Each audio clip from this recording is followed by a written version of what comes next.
A 44 años del golpe genocida, denunciamos firmemente que no hay vuelta de página, que la lucha contra la impunidad de ayer continúa contra la impunidad de hoy. Repudiamos nuevamente a la dictadura más sangrienta de nuestra historia.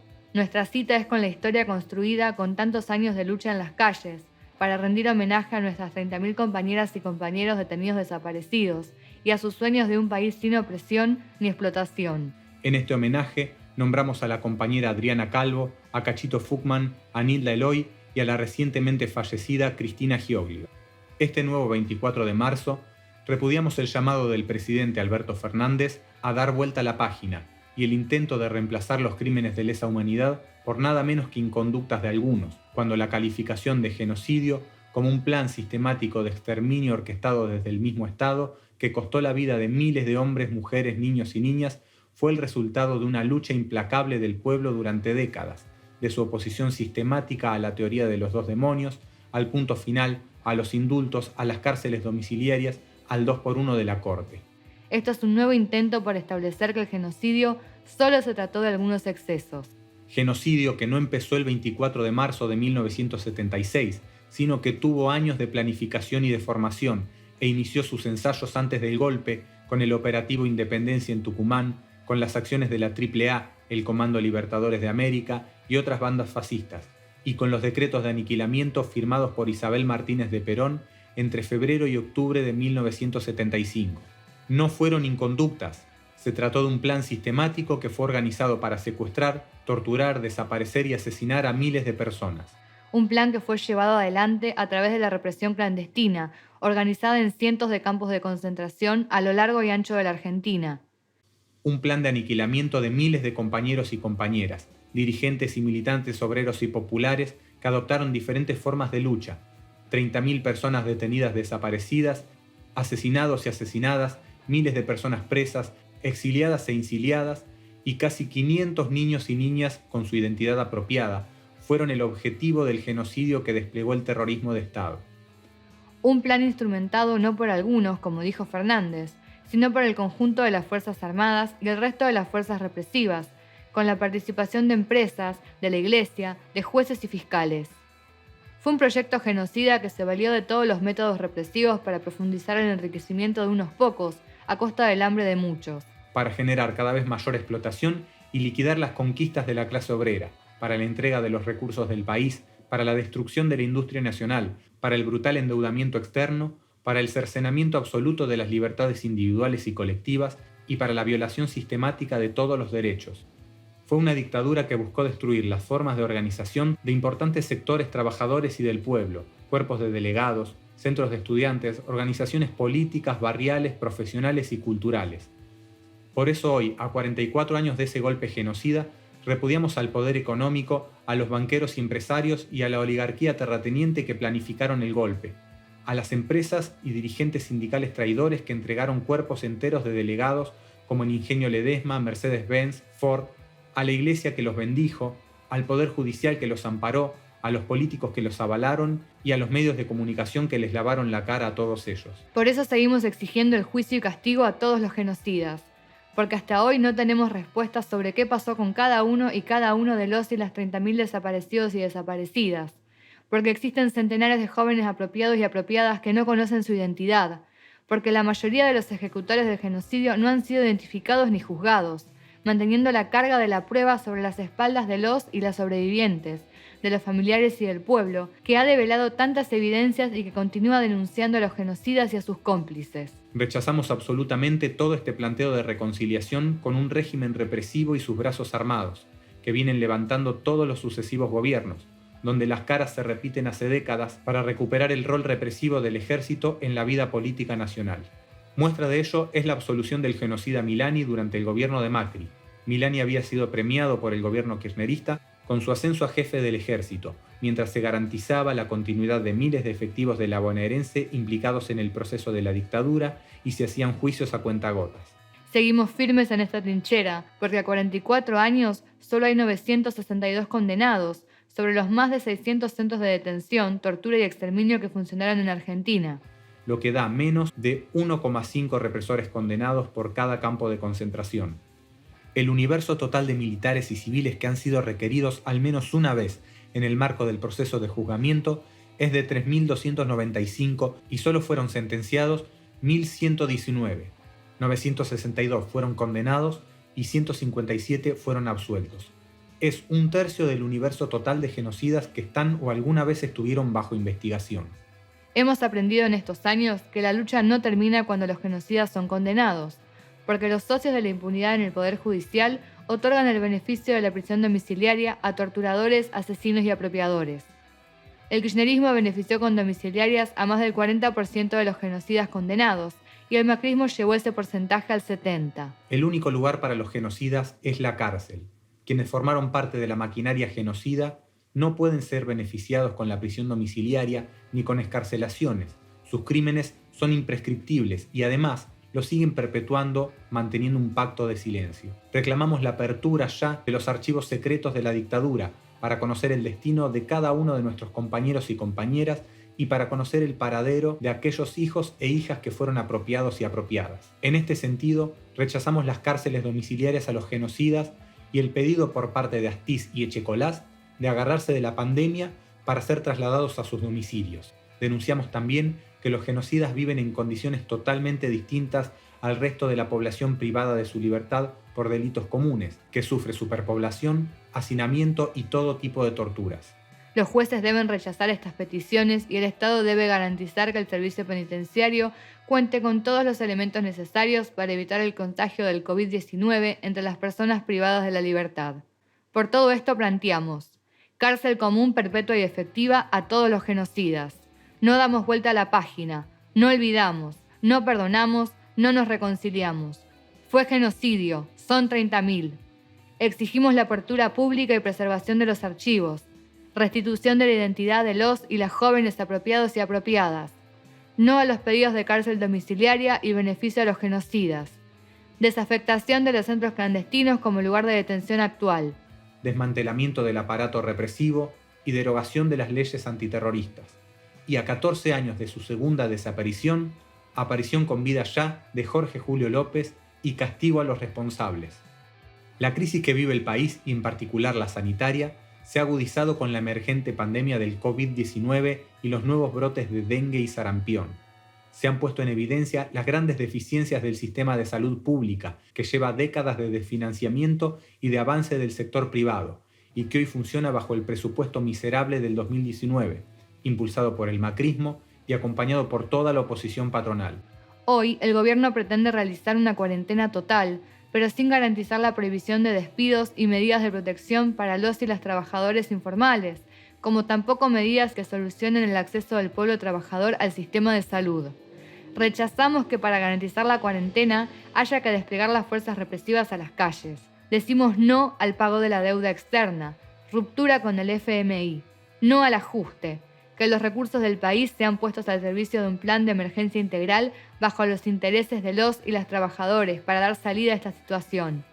Denunciamos que en estos momentos en que la cuestión de la higiene es fundamental, miles de platenses estamos padeciendo la falta de agua desde hace meses, lo que impide la adecuada prevención al contagio del coronavirus, así como facilita la proliferación de otras enfermedades. Este 24 de marzo nos encuentra frente a una situación social, económica y política en una América Latina convulsionada, donde los gobiernos, tanto derechistas como progresistas, vienen reprimiendo al pueblo movilizado contra las medidas de ajuste y sometimiento que reclaman el FMI y el capital financiero. Argentina no es ajena a esta situación, con una crisis que se agrava con el pago de la deuda a los usureros, la continuidad de los despidos y suspensiones, las paritarias a la baja, la eliminación de la movilidad jubilatoria, sumando hoy el agravamiento de la crisis sanitaria. La lucha del pueblo chileno contra el régimen pinochetista de Piñera, como la del pueblo boliviano contra el golpe de Estado racista y colonial de Áñez, son parte de las banderas que levantamos hoy. En ese sentido planteamos, abajo el golpe en Bolivia y las elecciones antidemocráticas para institucionalizarlo. Viva la lucha del pueblo chileno, fuera Piñera. Por otro lado, el argumento presidencial de que ahora las fuerzas represivas están dirigidas por hombres formados en democracia pone un manto de impunidad sobre las fuerzas de seguridad de la democracia que se han cobrado a miles de víctimas. Desde 1983, todos los gobiernos usaron distintas formas represivas para controlar y castigar al pueblo, especialmente a los y las jóvenes. Durante los 12 años del periodo kirchnerista, se produjeron más de 3.600 asesinatos en manos de las fuerzas represivas, lo que equivale al 51% de los casos desde el fin de la dictadura. Durante los 4 años del gobierno macrista, las personas asesinadas fueron 1.833. El macrismo subió la tasa de asesinatos en manos de las fuerzas represivas de 1 cada 28 horas, como la había dejado el gobierno kirchnerista, a 1 cada 21 horas. Es decir, que la gestión Macri-Bullrich es responsable del 26% de los casos desde 1983 a la fecha. Los dichos e ideas que pretenden reconciliarnos con las fuerzas represivas no nos resultan raros. Es sabido y denunciado que en el gobierno actual se encuentran cumpliendo funciones personajes repudiables como Felipe Solá, uno de los responsables políticos de la masacre del Puente Pueyrredón, donde fueron asesinados los compañeros Darío y Maxi, y era gobernador de la provincia de Buenos Aires al momento de la segunda desaparición de Jorge Julio López, o Fernando Espinosa, intendente de La Matanza cuando desaparecieron y asesinaron a Luciano Arruga. En el mismo sentido, seguimos denunciando la criminalización de niñas y adolescentes a través de los proyectos de baja de la edad de punibilidad, proyectos que fueron impulsados por distintos gobiernos y funcionarios como Scioli, Massa y Cristina Fernández. En esta sintonía, el actual gobernador Axel Kicillof ha integrado a su gobierno a Sergio Berni, que no tardó en comenzar a reprimir, como lo sufrieron los trabajadores de Cresta Roja que luchan contra los despidos. El mismo Berni que apoyó la propuesta del macrismo de utilización de pistolas Taser y que hoy trasladará containers a personas privadas de su libertad para que cumplan su pena. Las desapariciones y asesinatos de La Tablada, de Carlos Fuente Alba, de Mariano Ferreira, Santiago Maldonado, Rafael Nahuel, las desapariciones y asesinatos por las redes de trata y las torturas y muertes en comisarías y el genocidio silencioso contra los pueblos originarios se suman a esta larga lista de crímenes de las fuerzas democráticas, un hilo conductor que une a todos los gobiernos desde la dictadura hasta el día de hoy. En nuestra memoria y en nuestro reclamo siguen presentes todos los pibes y pibas que nos mató la policía en la región.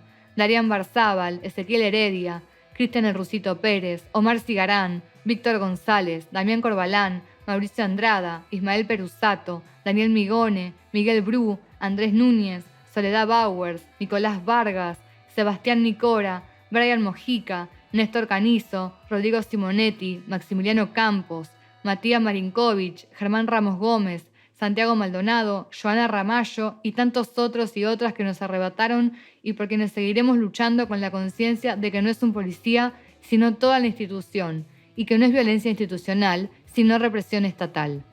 Decimos, no al gatillo fácil y la doctrina Chocobar, no a la militarización de los barrios, no a la baja de la edad de punibilidad, no a la criminalización de la juventud y la pobreza. Basta de persecución y represión y libertad a todos los presos por luchar. Desprocesamiento y cierre de las causas de César Aracaki, Sebastián Romero, Daniel Ruiz, Anaís Salcedo, Hernán Centeno y Natalia Pérez. En estas líneas reivindicamos con emoción el paro internacional de mujeres, trans, travestis, lesbianas, bisexuales y no binarias, la enorme movilización platense el 8 de marzo y la histórica marcha del 9 por el Día Internacional de la Mujer Trabajadora, que con las jóvenes al frente sacudió a nuestro país y al mundo entero. En nuestro país las cifras son alarmantes. Hasta el día 5 de marzo de este año se contabilizaron 68 femicidios y 11 travesticidios. La creación del Ministerio de las Mujeres, Géneros y Diversidad es una política del gobierno que muy poco ha podido hacer para modificar esta cruel realidad, al no tener una política clara que vaya a contrarrestar estas cifras, ni tampoco presupuesto para la Ley Nacional para prevenir y erradicar la violencia de género. Las mujeres y las disidencias sexuales reclamamos la igualdad en todos los planos, el derecho al aborto, la aparición con vida de las niñas y mujeres desaparecidas en gobiernos constitucionales por el infame negocio de la trata que funciona al amparo del Estado. Por eso decimos, ni una menos, vivas nos queremos, ni una menos en las cárceles, basta de violencia machista, femicidios y travesticidios, justicia por Sandra Ayala Gamboa, justicia por Joana Ramallo, equidad salarial para las mujeres, educación sexual integral para decidir, aborto legal, seguro y gratuito ya, anticoncepción gratuita en todos los hospitales públicos y centros de salud primaria. Nuestro proyecto es el de la campaña nacional por el aborto legal, seguro y gratuito, sin dilaciones, sin objetores de conciencia y sin pactos con las iglesias. Cupo laboral trans, plena igualdad de derechos por la comunidad LGBTI+, por la plena implementación de la Ley de Identidad de Género, basta de faltantes hormonales en el sistema de salud público. Este 24 de marzo están presentes todas las luchas del pueblo trabajador que tienen en común la lucha contra el ajuste del gobierno y el plan económico de hambre y miseria para los trabajadores que reclama el FMI. Las luchas de los y las docentes de todo el país, como las huelgas en Salta y Tucumán, como de los y las estatales, como la lucha contra el agrogenocidio, como la lucha del pueblo de Chubut y del movimiento piquetero contra los despidos, las suspensiones, por trabajo genuino, contra la superexplotación, por un subsidio al desocupado, contra la crisis sanitaria, contra la eliminación de la cláusula gatillo, la imposición por decreto de sumas fijas y la destrucción de convenios laborales con la consecuente profundización de la carestía. Las victorias de los trabajadores y trabajadoras de la salud en el Posadas y de los compañeros y compañeras del INTI que nunca dejaron de reclamar contra los despidos y lograron la reincorporación, son una muestra más del valor del camino de la organización y la lucha. Apoyamos firmemente todos estos reclamos. Ningún despido ni suspensión, reparto de las horas de trabajo, salario igual a la canasta familiar. No a la reforma laboral en defensa de los convenios colectivos de trabajo. No al robo a los jubilados y jubiladas, 82% móvil. Defendamos los regímenes especiales conquistados por la lucha de la clase obrera. Y reclamamos, frente a la demagogia del gobierno, que se termine verdaderamente con las jubilaciones de privilegio de funcionarios gubernamentales y de toda la minoritaria casta política que se beneficia de ellas. Presupuesto acorde a las necesidades de los trabajadores y trabajadoras frente a la pandemia del COVID-19 y las endemias del dengue y el sarampión. Aquí en la región, estas luchas se replican, como el 8M pasado, como la lucha de la Asamblea de Vecinos Contaminados de Berisso y Ensenada contra la actividad contaminante de la multinacional Copetro, las luchas de los trabajadores y trabajadoras municipales, como en la Secretaría de Géneros contra los despidos de Garro, o de Vialidad y en Educación contra los despidos de Kicillof. También la autoorganización de los trabajadores y trabajadoras del astillero para hacer frente a la pandemia poniendo las instalaciones al servicio de la emergencia sanitaria. Por todo esto, dar vuelta a la página es inaceptable para el pueblo trabajador que resiste y lucha frente a los embates del gobierno y del FMI y las fuerzas represivas del Estado. A 44 años no fueron inconductas. Cárcel común, perpetua y efectiva a todos los genocidas. Fue genocidio. Son 30.000. Justicia por los 30.000 compañeros y compañeras detenidos desaparecidos y detenidas desaparecidas. Restitución de la identidad de los y las jóvenes apropiados y apropiadas. Apertura de todos los archivos. Justicia por Santiago Maldonado y Rafael Nahuel. Fuera el FMI y el imperialismo de América Latina. No olvidamos, no perdonamos, no nos reconciliamos.